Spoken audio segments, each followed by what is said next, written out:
Você sabia que os motores síncronos de relutância que foram inventados no final dos anos 1900 agora são considerados superiores aos motores de indução? Esses motores têm controles eletrônicos avançados, o que torna sua eficiência e torque de saída muito superior a qualquer outro motor. Muitas indústrias e até mesmo a empresa que leva o nome do inventor do motor de indução, Tesla, começaram a mudar para motores Syn-RM. Tesla usa uma versão avançada do motor Syn-RM. Vamos discutir a física e as características de design deste novo gigante do mundo elétrico. A física desse motor é bastante simples. Você deve ter observado este fenômeno interessante. Quando um ímã chega ao alcance dos pregos de ferro, os pregos são atraídos por ele. Para compreender a razão por trás dessa resposta, temos que entender duas coisas. Em primeiro lugar, o campo magnético escolhe o caminho com a menor resistência. E em segundo lugar, a estrutura de ferro. Vamos explorar a resistência que o campo magnético precisa enfrentar. Mais especificamente, essa resistência é chamada de relutância. O fluxo magnético sempre tem a tendência de fluir pelo caminho de menor relutância. O fluxo magnético máximo passa pelo ferro em vez do ar, porque o valor de relutância do ferro é muito menor do que o valor de relutância do ar. Agora, vamos aprender sobre a estrutura do ferro. O ferro tem uma estrutura baseada em domínio. Os domínios são pequenas áreas com polos magnéticos individuais. No entanto, como você pode ver, esses polos são dispostos naturalmente em uma direção aleatória. Portanto, se você soma o campo magnético total, ele se cancela. Uma área de domínio típico é o resultado de átomos com elétrons desemparelhados girando na mesma direção, como mostrado neste visual. Conforme o fluxo magnético do ímã permanente flui através do prego de ferro, seus domínios são alinhados em uma única direção. Assim que esse alinhamento ocorrer, todo o prego de ferro terá um campo magnético resultante e atuará como outro ímã permanente. Assim, uma força atrativa é gerada entre o prego e o ímã permanente. No entanto, para que o domínio seja alinhado, a existência de um campo magnético externo é obrigatória. Por isso, é mais preciso chamar o prego de ferro de ímã temporário. Vamos fazer um experimento e gerar um torque usando o conceito de força de relutância que acabamos de aprender. Uma barra de ferro sólida, que pode girar livremente, é posicionada conforme mostrado. Agora vamos manter um eletroímã em um deslocamento para a barra de ferro.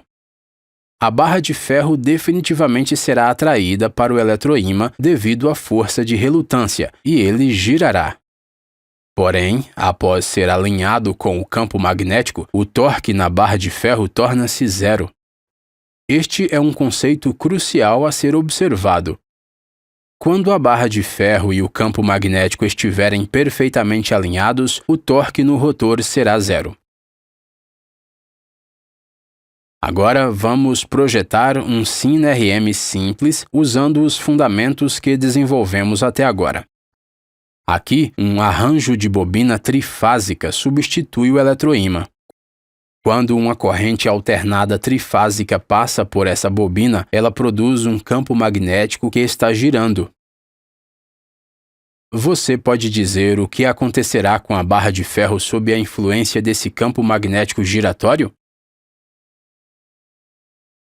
Uma resposta direta é que o rotor se alinhará com o campo magnético, como aprendemos no experimento anterior, e girará na mesma velocidade do campo magnético.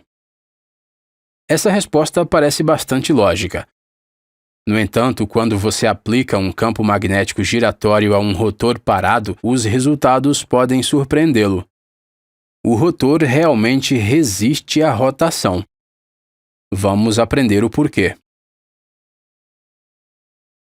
Conforme o polo N se aproxima acima do rotor, os domínios da barra de ferro começam a se alinhar como mostrado, e os polos opostos terão força atrativa entre eles. Em seguida, o rotor deve girar. O rotor gira, mas o vilão aqui é a inércia do rotor, o que faz com que ele atinja uma velocidade muito baixa em comparação com o RMF. Nesse momento, o polo S sucessivo atingirá o rotor, o que causa uma ação repulsiva.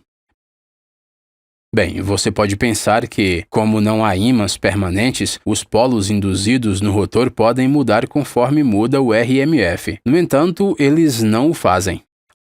Aqui está o problema. Os domínios magnéticos que aprendemos antes levam tempo para girar. Este é um fenômeno conhecido denominado histerese. Assim, à medida que o polo sul se aproxima, os polos do rotor são incapazes de mudar rapidamente, resultando em uma força repulsiva. Por causa da inércia e histerese do rotor, um rotor estático está sujeito a forças alternadas de atração e repulsão. É por isso que os SIN-RMs inerentemente não são iniciados automaticamente. Portanto, a maneira altamente adotada de fazer essa partida automática do motor é reduzir a velocidade do RMF durante a partida e, em seguida, aumentá-la gradualmente. Vamos testar esse método. Podemos controlar facilmente a velocidade do RMF variando a frequência da corrente de entrada. Inicialmente, a velocidade do RMF é quase zero. Um polo magnético de polaridade oposta é induzido no rotor, ele é atraído pelo RMF e começa a acelerar lentamente.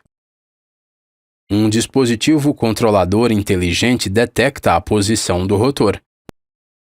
Dependendo desta posição, o controlador ajusta a velocidade do RMF de modo que sempre haja uma força atrativa entre o rotor e o RMF. À medida que o rotor acelera, o controlador também aumenta a velocidade do RMF. Assim, o rotor funciona em sincronismo. Além de dar partida no motor, o controlador também desempenha um papel crucial na operação normal do SIN-RM. Como vimos, se a barra de ferro estiver alinhada com o campo magnético, o torque produzido será zero. Um trabalho hipotético com carga zero no rotor é mostrado aqui. Adicionar uma carga ao motor resulta na rotação do rotor atrás do campo em um ângulo. Esse ângulo é conhecido como ângulo de carga. Agora, suponha que a carga do motor aumentasse abruptamente. Obviamente, o ângulo de carga também aumentará. No entanto, se o ângulo de carga ultrapassar um limite crítico, o rotor perderá o sincronismo e vai parar. O controlador vem ao resgate em tais situações. Ele mede continuamente a posição do rotor, ajusta com eficiência o ângulo e a magnitude da corrente alternada e garante que o ângulo de carga esteja sempre abaixo do limite crítico. Claramente, os SIN-RMs são controlados por software. Apenas adicionando mais uma barra de ferro perpendicularmente, podemos produzir o dobro da quantidade de torque. Observe que esse rotor deve usar um campo magnético rotativo de 4 polos. Agora, vamos discutir outro conceito crucial relacionado ao SIN-RM. Você pode observar que a interação entre o campo magnético e a área do rotor é alta neste ângulo e baixa neste ângulo. Essa diferença de interações de fluxo resulta na produção de torque de relutância, o que significa que para aumentar ainda mais o torque de relutância é necessária uma interação de fluxo máxima no alinhamento do lado esquerdo e uma interação de fluxo muito baixa no alinhamento do lado direito. Um projeto de rotor perfeitamente redondo resultará em interação de fluxo magnético máxima. No entanto, tal projeto não tem uma posição de interação de fluxo mínima. O fluxo é constante em todos os ângulos. Para entender como produzir um design de interação de fluxo mínimo, vamos usar a simulação FEA. O software FEA EM Works 2D da SolidWorks simula com precisão a forma do campo magnético giratório. Agora, vamos organizar camadas alternadas de um material ferromagnético e um material não magnético ao longo das linhas do campo magnético. Este projeto irá, obviamente, produzir uma interação de alto fluxo neste ângulo. O interessante é que quando o rotor é deslocado 45 graus, a interação do fluxo torna-se extremamente baixa. Devido às barreiras não magnéticas, o rotor experimenta maior relutância nesta posição. Este é um design perfeito do ponto de vista da engenharia elétrica. No entanto, quando os engenheiros testaram este projeto, eles observaram que o rotor falha mecanicamente em velocidades mais altas, pois a ligação entre as diferentes camadas falha em fornecer a força centrípeta necessária. Além disso, a fabricação de tais rotores empilhados radialmente é bastante rigorosa. Por esta razão, os SIN-RMs modernos usam um design ligeiramente diferente, um projeto de rotor baseado em finas laminações. A fabricação deste projeto é bastante fácil e, ao mesmo tempo, mantém as mesmas boas qualidades elétricas. Aqui, as cavidades curvas são perfuradas em lâminas finas. Além disso, o ar natural entre essas cavidades atua como um material isolante magnético. Os SIN-RMs começaram a substituir os motores de indução na maioria das indústrias devido ao seu desempenho notável. Nos motores de indução, o torque é produzido devido à interação entre o RMF e a corrente que flui pelas barras do rotor. Este fluxo de corrente resulta em quantidades consideráveis de I² das perdas de R.